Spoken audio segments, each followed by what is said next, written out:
Hi, how are you doing? I'm very glad today to have a gentleman joining me from Mayo, Colin Ahearn, and he used to live in New York, and he has relocated back to Ireland with his American beautiful wife, and they're living there in Mayo. And I want to discuss a few things today. Basically, I want to discuss the upcoming protest in Knock. And after that, of course, we're going to discuss life in general in Ireland. So, Colin, there is a very important protest coming up in Knock in a few days' time. Normally, now I will be talking to Corky, but I'm giving Corky a little bit of a much needed rest. Yeah, he So I'm does not need going to be rest. imposing upon his time. But fortunately, I'll have the man on the ground here, Colin, to tell us a bit about it. Well, we're meeting. It's not really a protest. It's more of a gathering and a walk with the people of Knock that are against iPass centres coming to Knock. There's two proposed centres. One in the Belmont, the old Belmont Hotel, which could hold at least up to 500 people, and as we know, it would be mostly men and probably Muslim. Then we also have another one a couple of doors away from here in Drum, just right beside the car park here in Knock. And that was a an old guest house and Drum guest house, and that's all ready. That's all painted, decorated, new bedding, new everything in it, and that's kind of sitting there.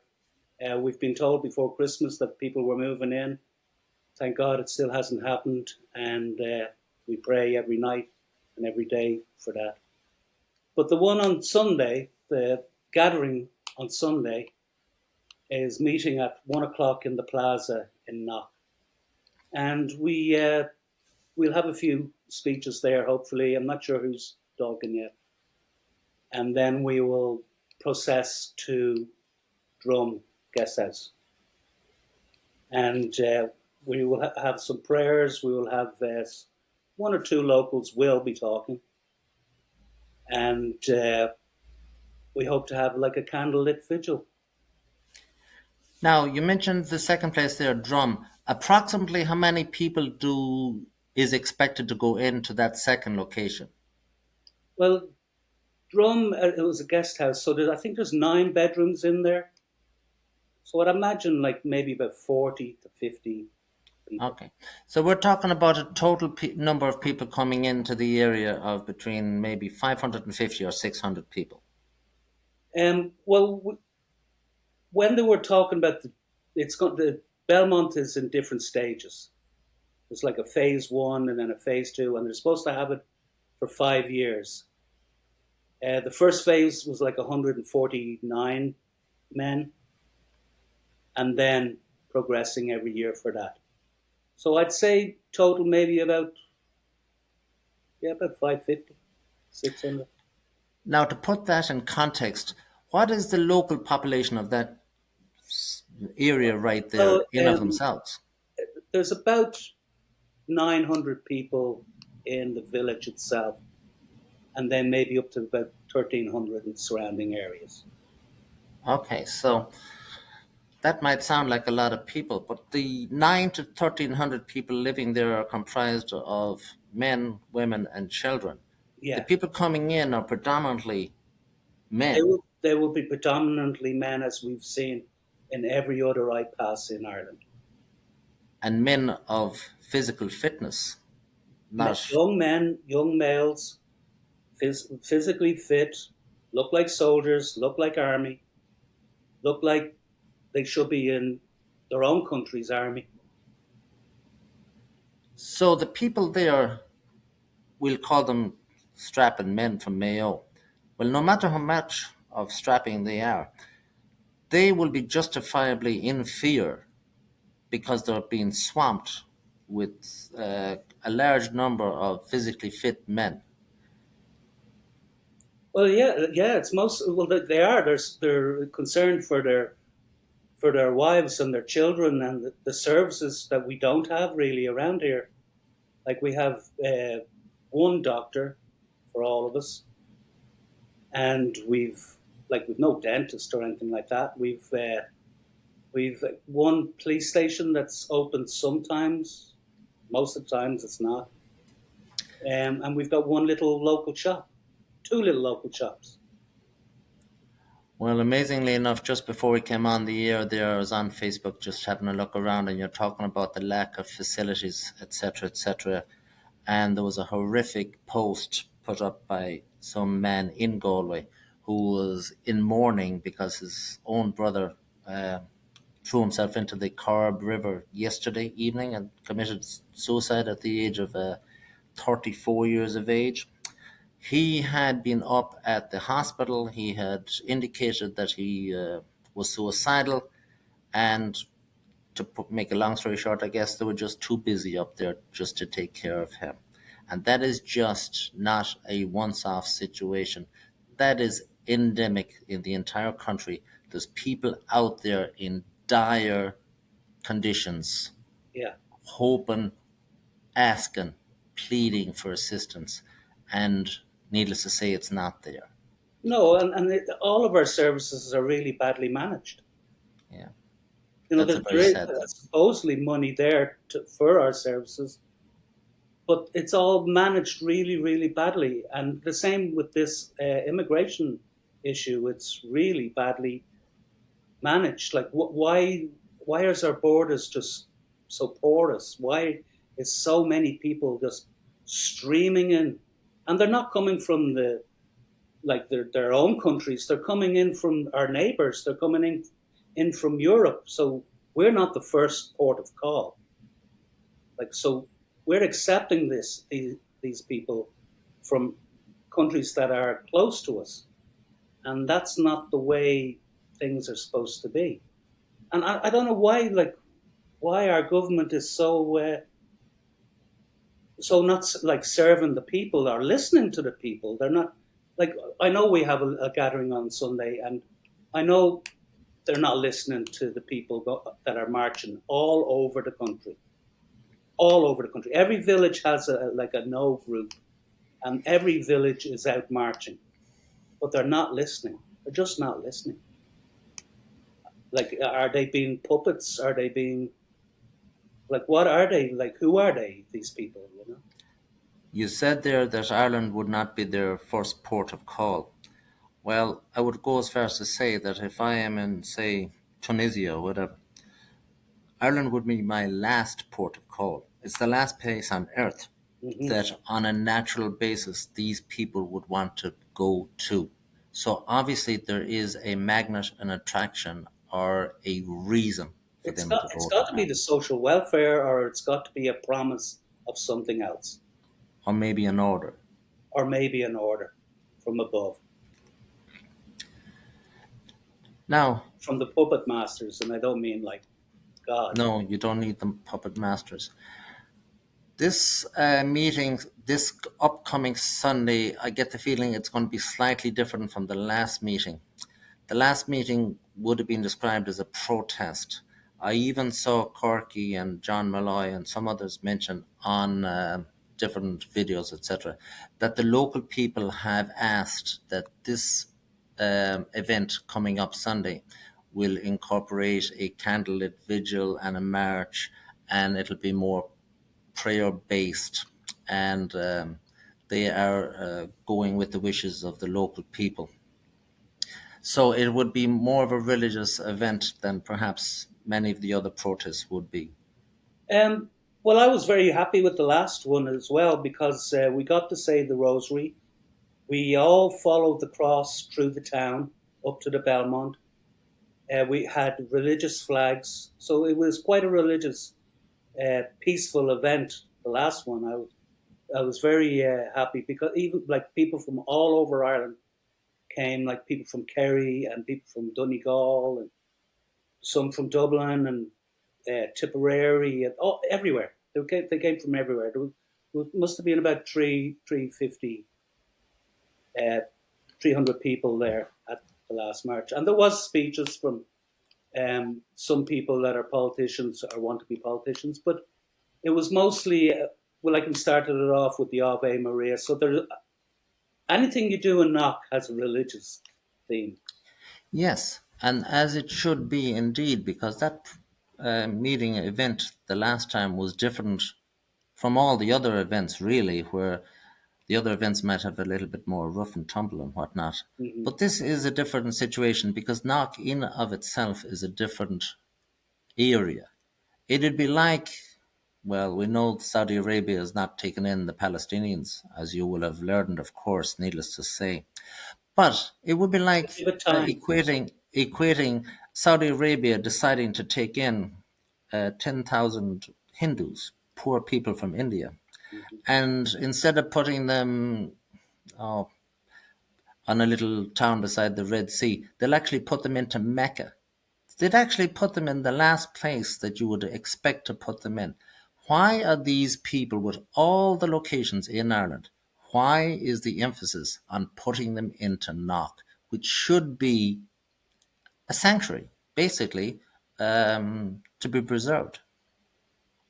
Well, I think it's a bigger thing. I think we're fighting the prince of the evil one. But this is a bigger. This is a spiritual battle. This is, the Ireland has lost a lot of its faith, and people have gone away from God.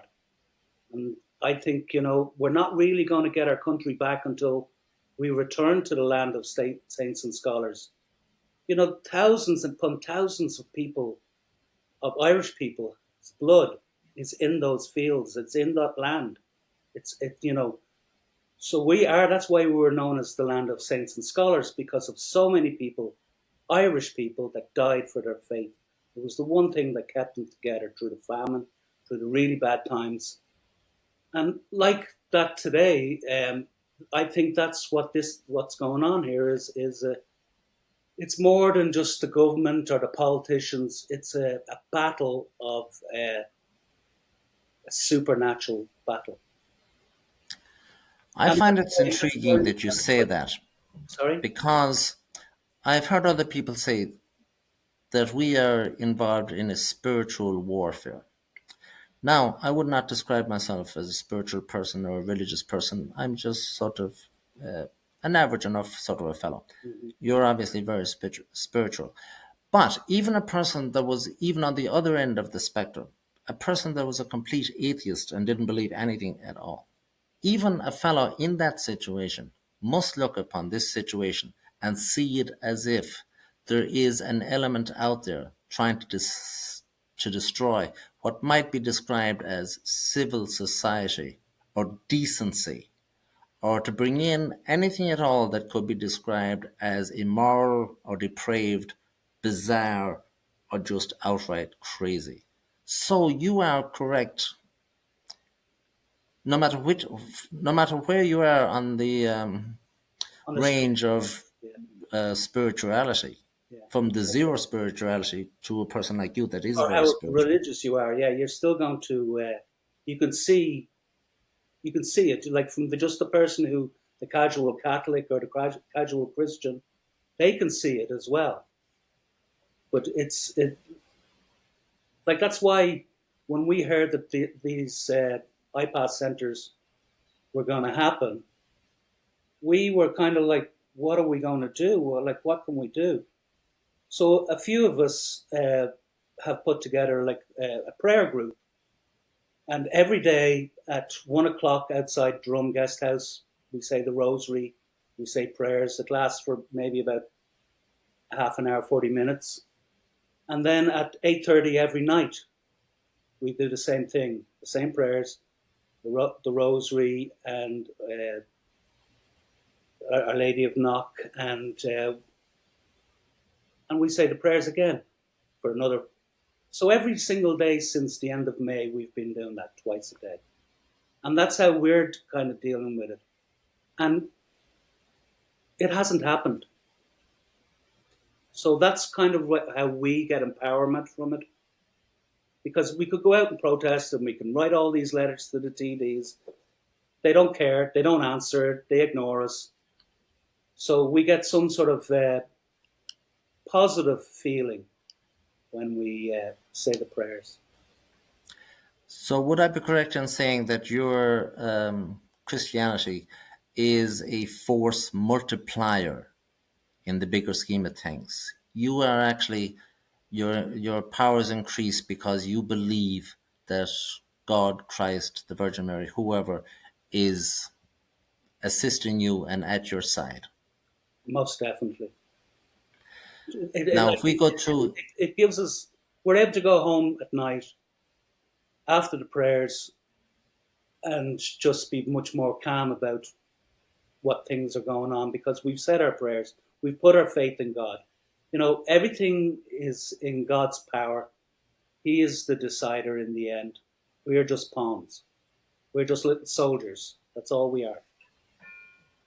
I would point out in history that waves of different peoples that have rose to the top and subdued others frequently are driven by a religion or a faith or a credo. Let's say, just take the Vikings, for example.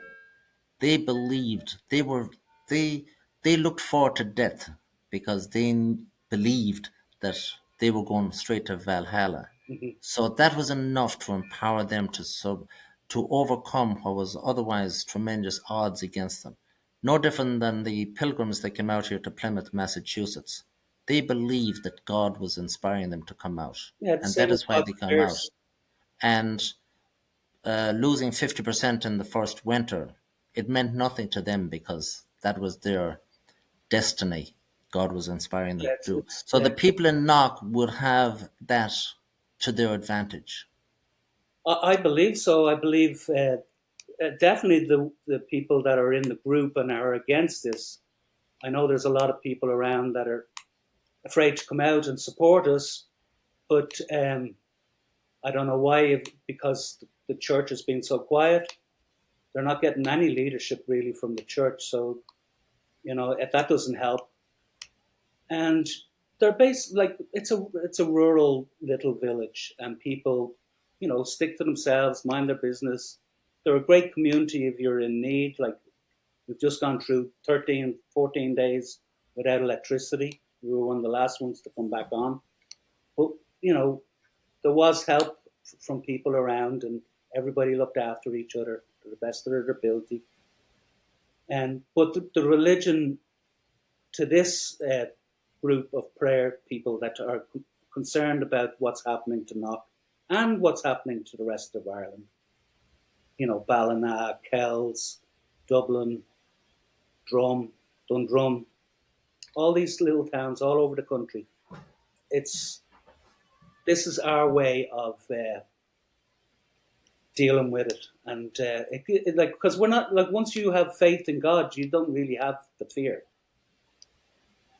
You're not, you know, you're putting your life, you're letting God be in charge of whatever happens, and whatever happens, you deal with it, and you deal with it with what's the lesson here or what's the lesson there. Why is this happening? Yes, well, having said that, though, as regards fear, there is rising fear in Ireland as to the amount of violence that we are seeing. Say, for example, in the last 3 days or whatever, you've had three people slashed up in Dublin. You had a lady slashed down in Cork, I believe. Today, there's reports from Ballybrit on the outskirts of Oh, Galway where a lady, I'm not sure the severity of her injuries, but from what I've seen, she had a very, very lucky escape indeed. And needless to say, nobody is saying who or what or mm-hmm. where this person was from. But It's not being reported. no, well, I'm very familiar with Ballyban and I'm very familiar with Merview. I'm very familiar with a lot of places. This situation could not have existed 2 decades ago that a person would slash a woman to almost to death or whatever. Yeah, Um, no, or like what about that priest last year that got beaten up, or Ashling Murphy, or that little those kids in Parnell Street? It's happening all the time now. Are they doing it? Is it dulling people's senses? Are people like because the more they see it on the television, they kind of ignore it now, or is it still like sensational today? Like 10 years ago, if this was happening, there'd be like uproar. Well, there's a lot of different things involved. Hmm. People seem to be going on the situation where they think every culture and every situation, every race is the same as themselves, and to say otherwise, you're cast out into the wilderness. But in actual fact, everybody is different. And the That's the beauty violence of it. against women, for example, is looked upon as nothing in other societies. Yeah, And I'm not just talking about the Muslim societies. Let's just talk about India, for example, with the Hindu societies. Honor killings there are absolutely the norm, almost. right. And violence that we in the Western world would look upon as just outlandish altogether. It's a given almost. So I think people really need to wake up and smell the coffee and understand that these cultures are actually different to what Irish people would have always have been. And I don't think people are just willing to accept that reality. Yeah, And yeah, if you say and it's otherwise, oh my goodness. like there's a lot of beautiful things in people's cultures as well as the bad things. But those beautiful things are seen from a distance. You know, I mean, if you're right up close to the Mona Lisa, it don't look too good. But when you look further back, for instance, like a lot of the African cultures, the music, the same with India, the colors, the food, everything, it's beautiful. But at a distance, it's if it's in your face all the time, it's not it's good.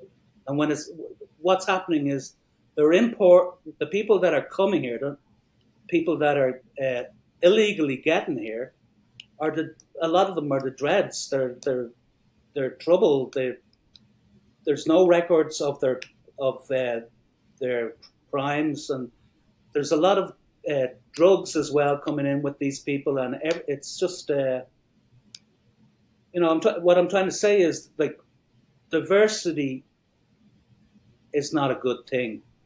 Diversity equals division when you put it in a small box and you're creating a tinder box. We're creating fiction. We're not enjoying the diversity because it's right in your face and they're getting more than what the Irish people are getting, and it just causes trouble. And the government know that for some strange reason. They know it, but they're not doing anything about it. Well, many people's experience with different cultures might be where you'd encounter educated people from other countries that are the highest level, and these are the nicest people, but they're educated people Yeah. and they're affluent people. Mm-hmm. When you go down the strata, down to the lower levels, Mm-hmm. you're dealing with desperate people.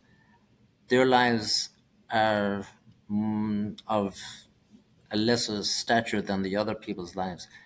What I mean by that is life is cheap in a lot of foreign countries. Yeah, it is. Yeah. Children are disposed of, they're sold, they're trafficked. It's just not the same value as is given to a life in Western civilization. Yeah, that's very true, and unfortunately, that is true. And the best way to deal with helping them is from here, helping them over there, not helping them here. Helping them here is not helping them. It's not helping their country. It's not helping us. It's not helping anybody.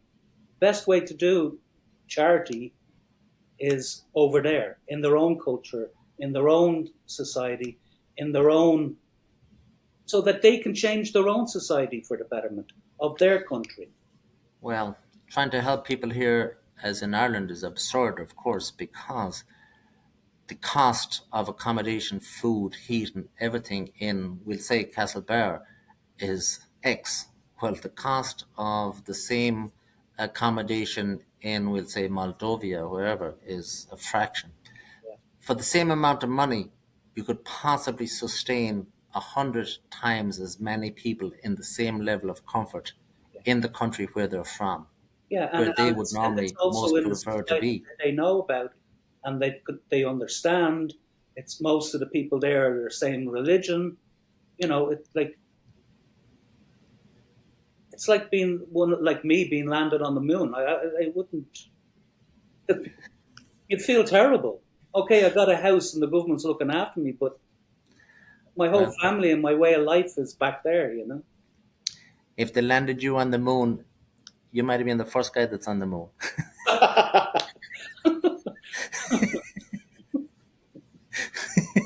I know what you mean. Let's not go there.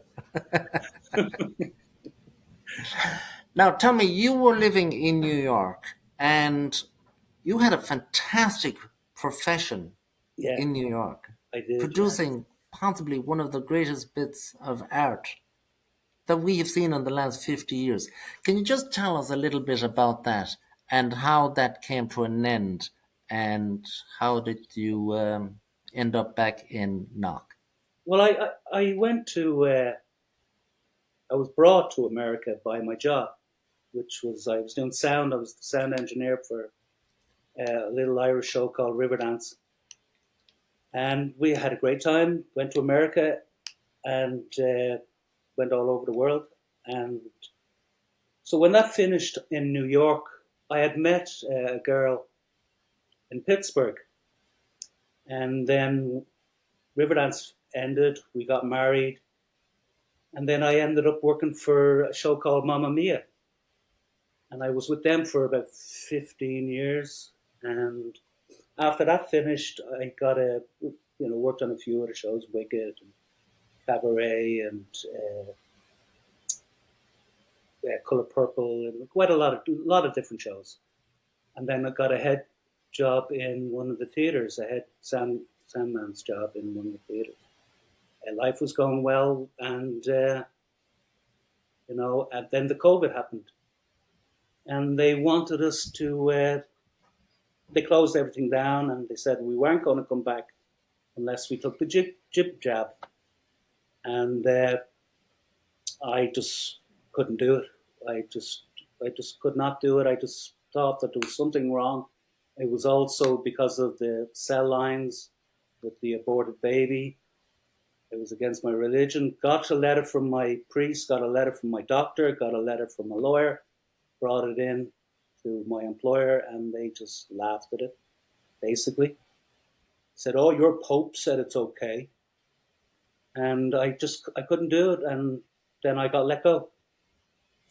Okay, now this is a bit of a complicated situation for the people watching in Ireland.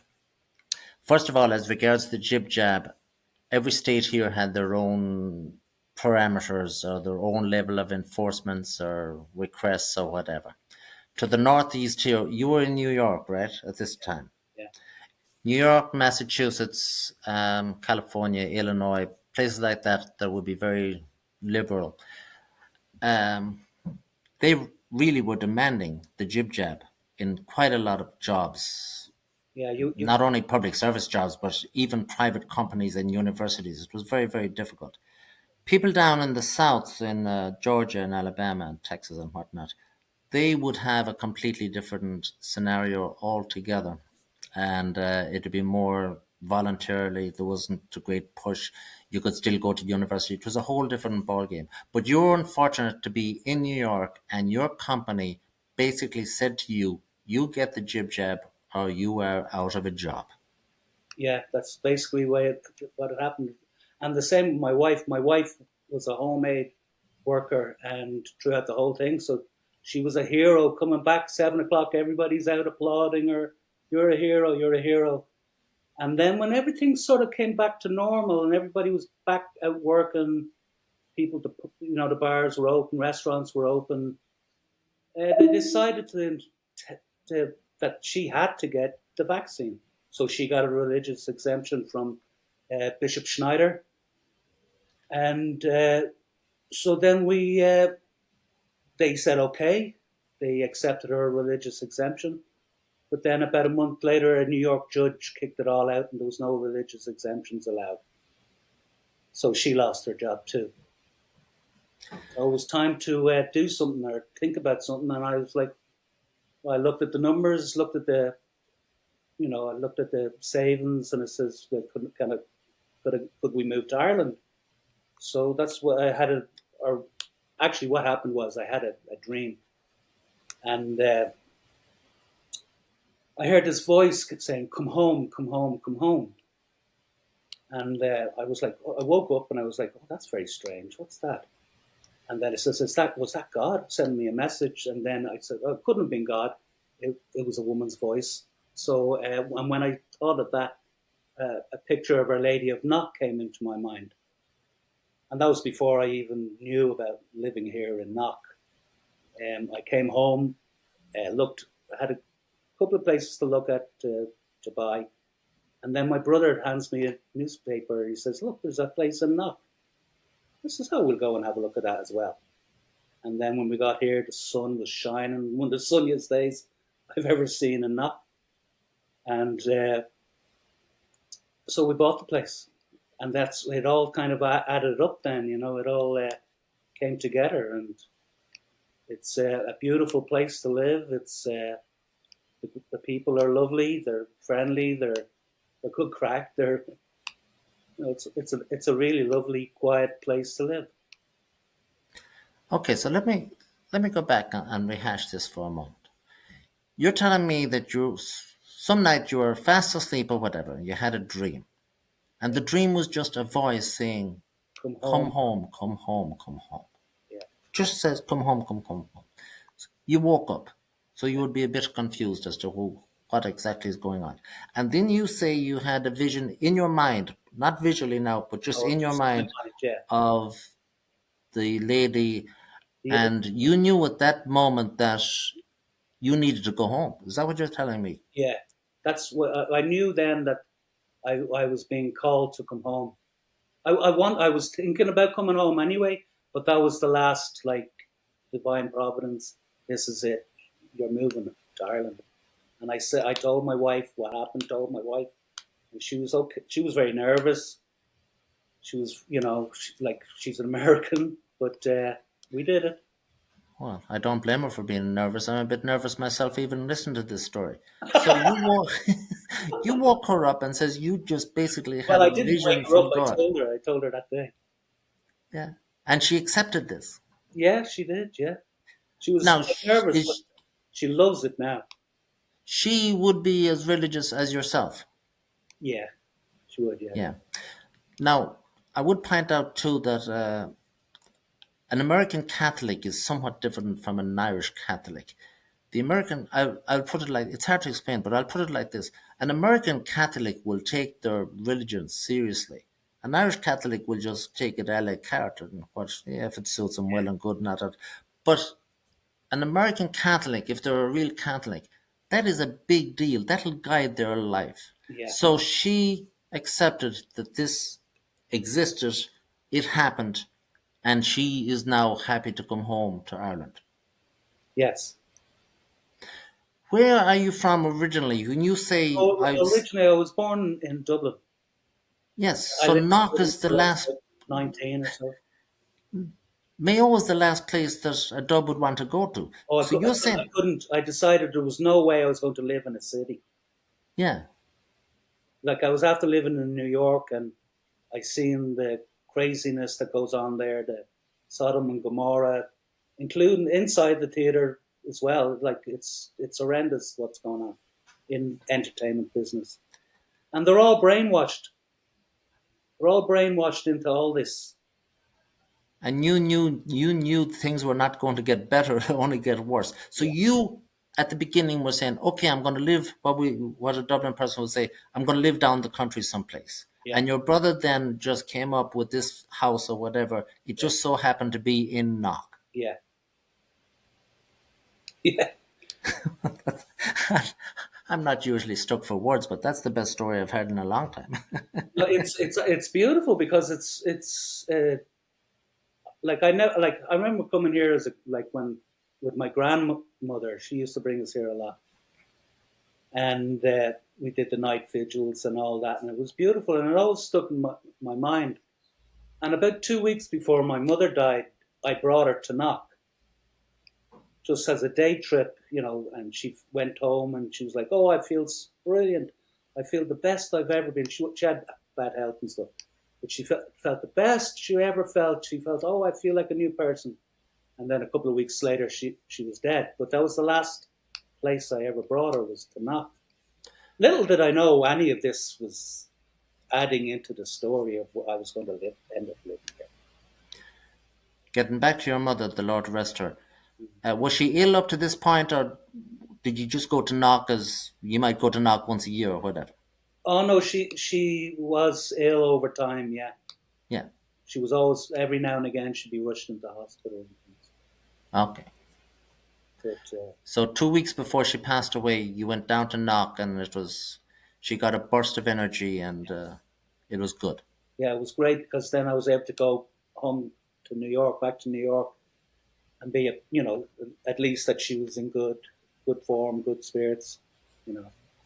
And then got the call in the middle of the night, the call you dread, and but it was like I kind of like knew that she was going to go at some stage, you know. Yeah.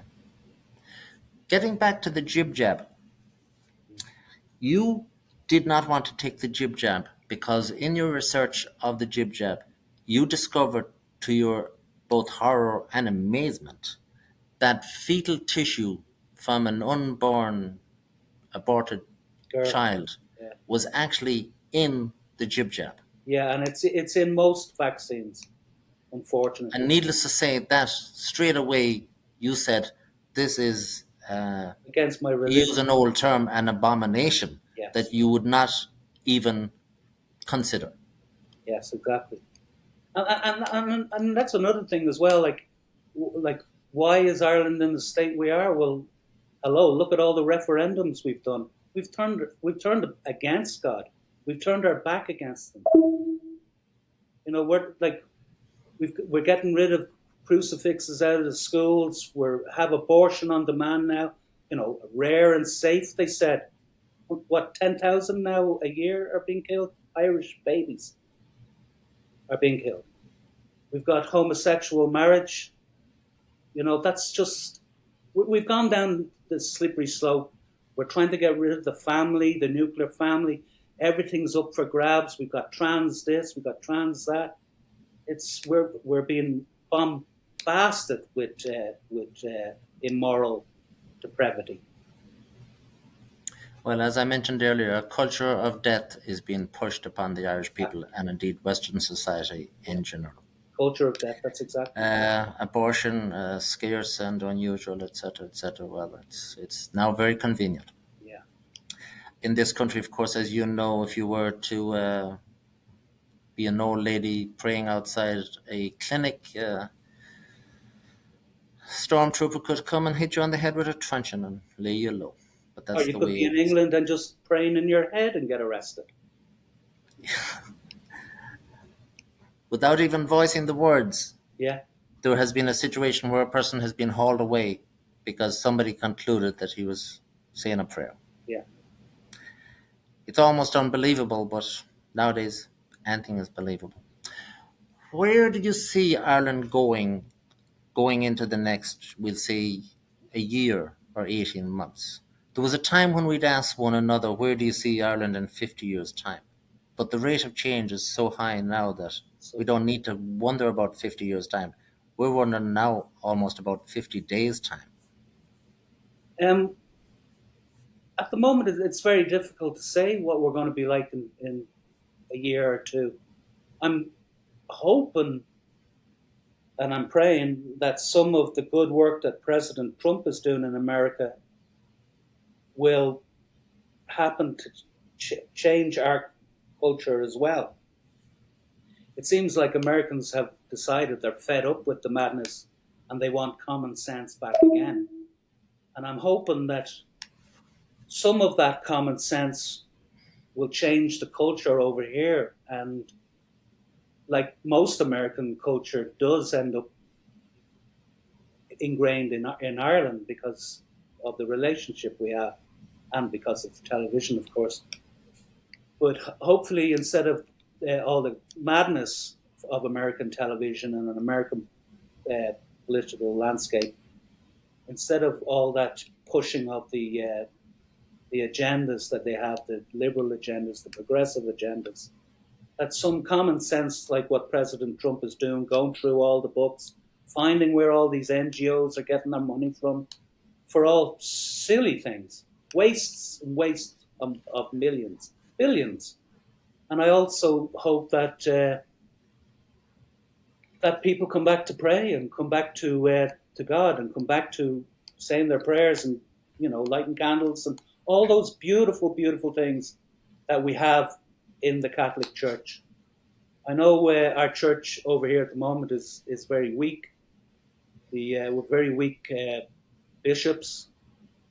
They're not leading us. They're not standing up for Ireland. You hear the odd one up there going, "Ah, the poor immigrants, the poor immigrants," you know, towing the Pope Francis line. But that's not what Christianity or Catholicism is about. We've got such a thing called ordered love. And that starts, first of all, with yourself. It starts then with your wife and your kids and your family. Then it starts with your neighbors. Then it starts with your community. And then it reaches out to the rest of your society, your country. And that's when you've got them sorted and everybody's in good uh, standing and everybody's got a decent somewhere to live and things like that. That's when we're able to then go help other countries and other people. Not just like open it all up and all come in for yourself and grab what you want. There's no. It's like if you're on a plane, for instance, and the plane is going down. It doesn't say take the mask and give it to the person next to you. It says you've got to put the mask on yourself first, and then put the mask on the person beside you or your family member next to you. So, Okay, so let me summarize there what you said. I would put it in a very simple sentence. Before you worry about anybody else, you must get your own house in order first. When you get your own house in order, then you can consider getting your neighbor's house in order. But get your own house in order and first. and the house, Ireland, the house is not in order. Certainly not. Most certainly is It's not. been hacked at. It's been ruined. It's been sold. It's been manipulated. It's not Now in you mentioned there common sense, and the old saying is common sense ain't that common. order. Common Sense was the name of a very important book in American history written by Thomas Paine, Yeah. who inspired the American Revolution. And at the time, it was the second most important or second most popular book in the entire country, second only to the Bible, of course, because everybody had a Bible in that sense. But some people say that the American Revolution could not have succeeded without this fellow, Thomas Paine, writing that book to inspire the people. And the name of the book was Common Sense. Yeah. I suggest to you and others of your situation, get together in Ireland and start a political party or a movement. Brian Nugent says, no, we don't need a political party, we need a movement, which he may be very well correct because he's been correct about everything else. So he was probably correct about this as well. But I suggest you should get together and form a movement called Common Sense, because common sense would actually solve most of the problems in Ireland because it is devoid of common sense at the moment. Yeah. Yeah. That's how the change has happened in America. It was a movement. Okay, there was one firecracker called Donald Trump, but he was able to be the spearhead of all these other people with common sense, and he was able to, and particularly this second time coming in, it's great. It's what he's doing is incredible as regards um, how he's able to negotiate things and the way he's after opening up the books, and we're all able to see how cozy the Vatican has got with the Joe Biden and how their agendas were all working together. And you know, no wonder the Pope's a bit annoyed now with Trump because maybe some of his purse strings have been tightened. Or you know, Well, for those that would have done a study upon the situation, they would perhaps know that the Soviets in the 40s and into the 50s will have actually positioned something like 10,000 people into the clergy of the Catholic Church. Decades later, of course, they've risen up the ranks and they will then be able to take over the entire organization. But that's a bit complicated and it's maybe for a different talk or whatever.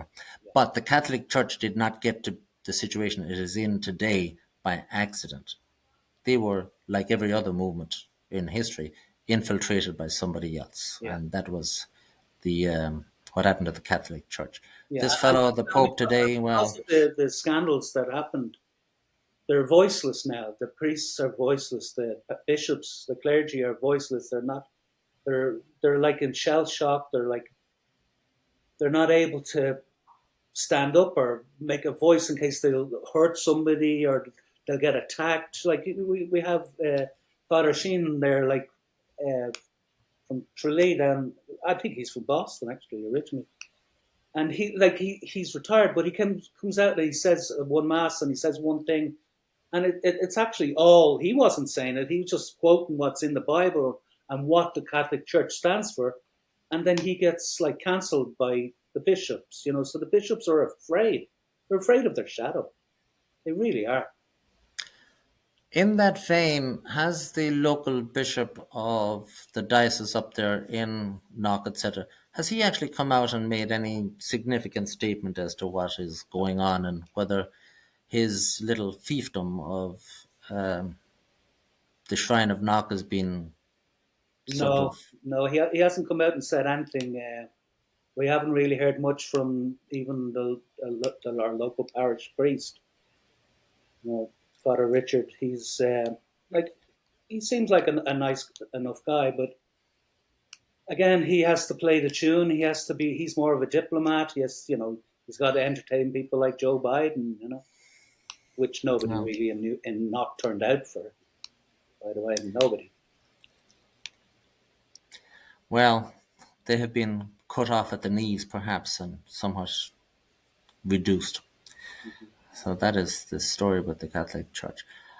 Um, there was Ireland has been demoralized in a sense, and we are all familiar with the famous Soviet defector Bezmenov, and he says the West will be subjected to 40 years of demoralization, and then you'll have a period of disruption, and then you'll have the new normalization. The sad part of all his prognosis was that after 40 years, the people that have been shell shocked, in a sense, they are beyond recovery. They cannot go back to reality no matter what. I fear that he is correct in this. A lot of people in Ireland, despite what they're seeing, this violence, you'll see them on Facebook making excuses, this, that, and the other about them. They just, they're incapable of just accepting reality whatsoever. And that is a very unusual situation. Yeah, because they're removed. They've very much removed themselves, and they use certain things for their own PR. And just listening to them, they all say the same thing. Every single one of them. There's no difference between the government and the opposition. They're saying the same thing, the same quotes, the same party lines, the same liberal thing. Like first of all, you'll hear Joe Biden or American like liberals saying it. Then you'll hear it on the BBC, and you'll hear exactly the same thing coming out of our politicians' mouths. It's like they're all part of the same cabal. It's fascinating to have watched the election in November and the aftermath of it. And I have concluded, of course, that politicians in Ireland, they just did not accept the possibility of Trump winning whatsoever. So they're out there trying to get ahead of the game by saying he's this, that, and the other, and the other lady is fantastic, etc. And they just did not understand there was a possibility of Trump winning at all. And now they are in a situation where St. Patrick's Day is coming up, and people like to go to the White House, and now, of course, everybody wants to go to the White House. I saw a report today that there is something like 40 countries that are going to be subjected to a visit from an Irish politician. Yeah. See, 90 of them are going over it. Millions of dollars. see Ian at work Foolishness. on the list, did you? I don't know who was on the list, but nearly everybody was It'd on be the nice if list. Ian at work actually was sent to America as a represent Ireland. Who was sent to Enoch Burke, America? another guy that was the teacher. Oh, so, can you say that again? Enoch Burke. He's a Oh, he's a teacher that yes, I'm familiar with him. Yeah, well, he's the guy that was sent. He's been 500 days in jail because he would not say they them, or yes. he would not say that a boy was a girl or a girl was a boy. I'm not sure which one it was. Neither is anybody else's And he either. spent 500 days in jail for. I know there was like legal jargon in there, but basically it's because he wouldn't agree to say that. I strongly suspect that Donald Trump will issue some severe humiliation to Irish politicians because they were so foolish to jump the gun and Oh, they're speak nasty, but they when they still are nasty. You want to listen to RTE or News Talk, and as for that Pat Kenny guy, he's the worst.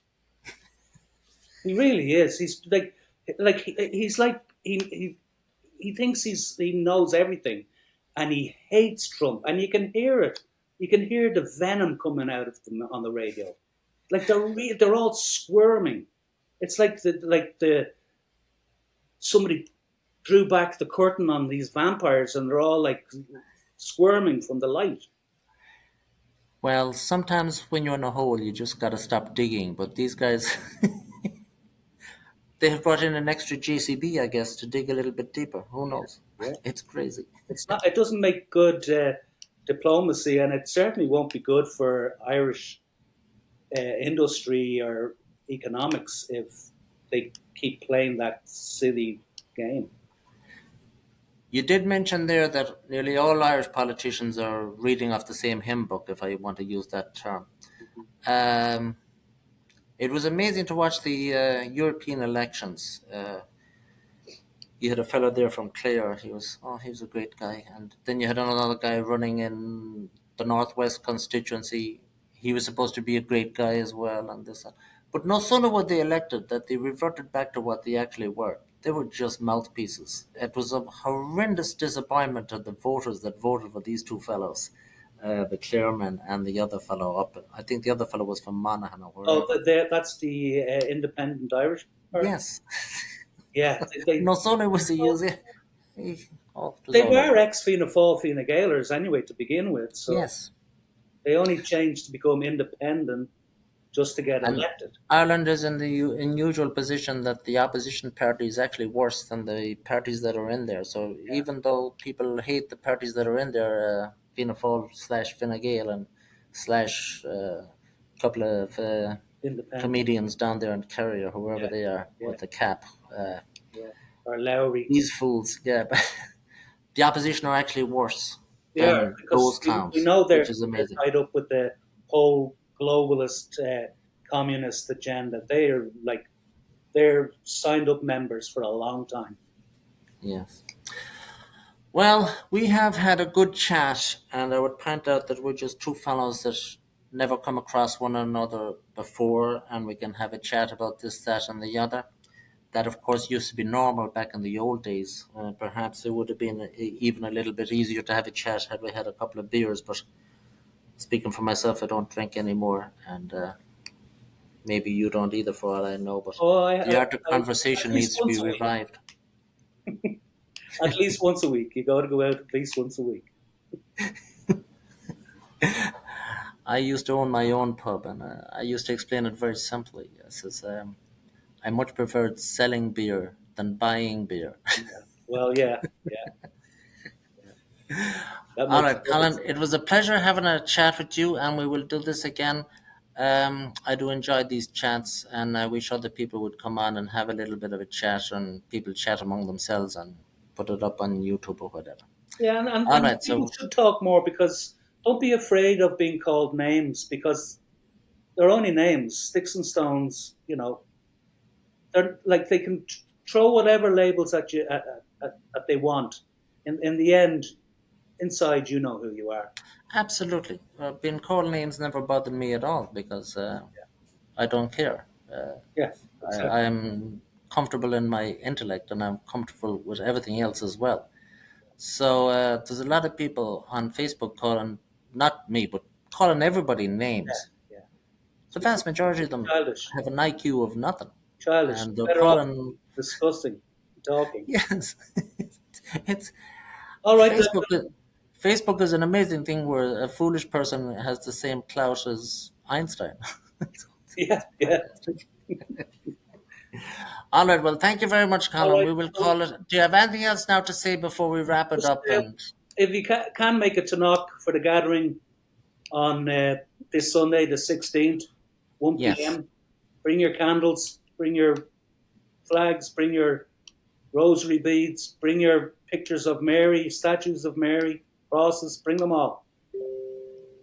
that is well said. All right. Thank you very much. Okay, God bless. God bless you too.